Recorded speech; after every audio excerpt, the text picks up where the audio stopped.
Assalamualaikum warahmatullahi wabarakatuh. Menyambung sedikit mengenai peran individu dan keluarga. Kehidupan individu dan keluarga akan tenang, akan damai, akan penuh mawaddah, rahmah, dan sakinah apabila dua sifat utama yang disebut di dalam Al-Quran dipenuhi atau dimiliki serta diwujudkan dalam kehidupan nyata, kehidupan pribadi maupun kehidupan dalam keluarga. Dua sifat itu dalam Al-Quran disebutkan fa'alafa. Allah mengulfahkan. Ulfah. Ada namanya Maria Ulfah. Ulfah. Itu artinya lembut. Dan wal yatalattaf. Latifah. Latifah itu halus, perangainya baik, kasih sayang, ya kepada orang santun, apalagi kepada dirinya dan kepada anggota keluarganya. Dia santun terhadap dirinya dalam bentuk apa? Dirinya itu tidak mau dia jerumuskan ke dalam hal yang buruk. Dia kasih, dia sayang kepada dirinya. Seseorang tidak akan meminum minuman keras kalau dia sayang kepada dirinya dan sayang kepada keluarganya. Orang yang meminum minuman keras sama dengan membiarkan dirinya sakit, menyebabkan dirinya tidak normal. Kalau kebanyakan, kan pikirannya juga bisa kacau. Nah, kalau kacau dia sebagai pribadi dan dia misalnya sebagai seorang ayah, kacau pula keluarganya. Sampai di rumah marah-marah. Enggak ada sebab itu, sebab ini dari istrinya, dari anaknya. Ya, alat-alat yang ada di rumah dibanting-banting. Na'udzubillah min dzalik. Itu karena orang yang bersangkutan lepas dari sifat yang dikehendaki oleh Allah, yaitu ulfah, lembut, halus, dan latifah, kasih sayang, senang kepada yang lain. Kata Sunda, nyaah, punya kanya, boga kanyaah, punya rasa sayang, punya rasa kasihan. Sekali lagi, ya, lembut, halus, kasih sayang terhadap dirinya dan anggota keluarganya. Dan jika dua sifat ini ada pada diri tiap anggota keluarga, saya yakin anggota keluarga itu akan menjadi anggota yang baik, yang menjadi keluarga yang baik, yang sakinah. Nah, dalam kaitan itu, ayah sebagai kepala keluarga, ibu sebagai ibu keluarga,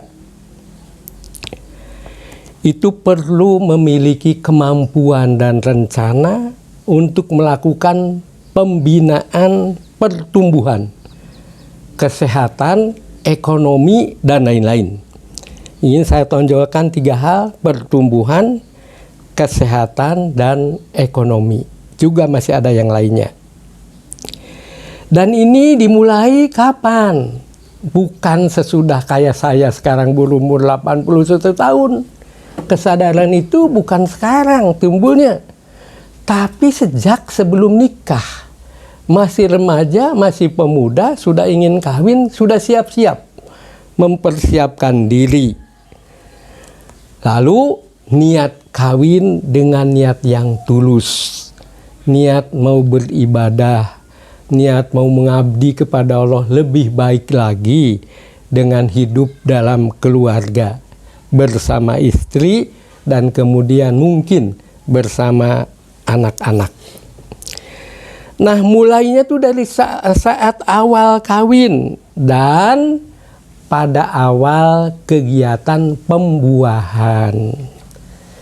Ketika awal pembuahan itu sudah dimulai dengan yang baik. Jangan ke susu, jangan ke bulu nafsu. Baca dulu ta'awudz. A'udzubillahi minasyaitonirrajim. Baca basmalah. Bismillahirrahmanirrahim. Lalu berdoa. Allahumma jannibis syaitona wa jannibis syaitona min kulli ma razaqtana. Ya Allah, jauhkan setan dari kami. Jauhkan setan dari apa yang akan Engkau rizkikan kepada kami. Apa yang akan Engkau rizkikan kepada kami sudah disebut di depan, al-mal wal banun, harta dan anak. Nah, ini kalau niatnya dari awal baik, lalu kegiatan awal pembuahan juga dilakukan dengan sadar, tidak terburu-buru, tapi sempat membaca ta'awudz, membaca basmalah, dan membaca doa, insya Allah, nah, keluarga itu ya akan menjadi keluarga yang baik. Dan dalam soal kreativitas ekonomi sudah dijelaskan pada beberapa episode ya yang mengenai ekonomi. Ekonomi itu sangat-sangat penting. Bekal untuk hidup, bagaimana bisa menjaga pertumbuhan anak-anak supaya normal, bagaimana supaya bisa menjaga kesehatannya, bagaimana bisa mendidiknya sampai perguruan tinggi. Itu diperlukan kemampuan ekonomi, keuangan, harta yang lain ya untuk biaya kehidupan keluarga. Dan makin kuat ekonomi, makin baik. Tetapi tentu saja, makin baik ekonomi, makin tinggi pula kesadaran. Di balik yang dipakai, perlu ada kesadaran untuk berzakat, berinfak, bersedekah. Lalu ingin saya tegaskan kembali betapa pentingnya melakukan kegiatan bina simbiosis mutualistis. Hubungan timbal balik satu terhadap yang lain, saling menghargai, saling bantu, saling dukung, saling menghormati. Suami terhadap istri, istri terhadap suami, suami istri terhadap anak-anak, anak-anak terhadap ibu bapak, dan demikian pula terhadap anggota keluarga yang lainnya. Jika saling ini, saling bantu, saling mengerti, dan lain-lain ini terbentuk dalam suasana kehidupan keluarga, saya yakin keluarga akan baik, akan bagus, akan berkembang dengan baik. Supaya tidak terlalu teoritis, maaf, ingin saya sampaikan sedikit pengalaman. Saya melangsungkan pernikahan itu sudah 54 tahun. Sudah 54 tahun. Istri 1 dan tetap 1. Anak 5, mantu 5, cucu 13. Ya. Dengan perencanaan yang matang sejak awal perkawinan, anak-anak diarahkan supaya pada sehat, pada sekolah. Sekolahnya tidak sekolah yang asal-asalan, sampai tamat perguruan tinggi. Alhamdulillah, saudara-saudaraku, bapak-bapak, ibu-ibu yang saya hormati, sahabat saya Manula yang sudah 80 tahun ke atas, saya pensiun di umur 70 tahun, sekarang 10 tahun lebih, 11 tahun, hidup kembali ke kampung.